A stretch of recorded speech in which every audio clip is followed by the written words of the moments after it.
Point the white center at the camera. Tilt up to show the green center. Turn to the right side, red center. Turn to the right side, blue center. Turn to the right side, orange center. Tilt up to show the yellow center.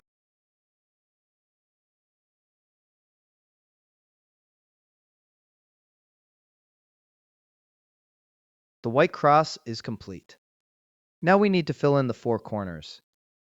Each corner has 3 colors that must match the 3 centers around it. Look at this corner. It has a white tile and matches the blue-red centers. Let's solve it. First, turn the yellow layer to position this corner directly above its home. Turn the yellow. Now, we'll use the right-hand move pattern to solve this corner. Turn the red side clockwise. Turn the yellow side to the left.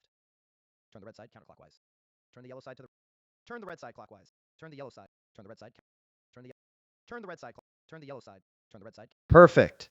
The corner locked into place. Notice how all 3 colors match their centers.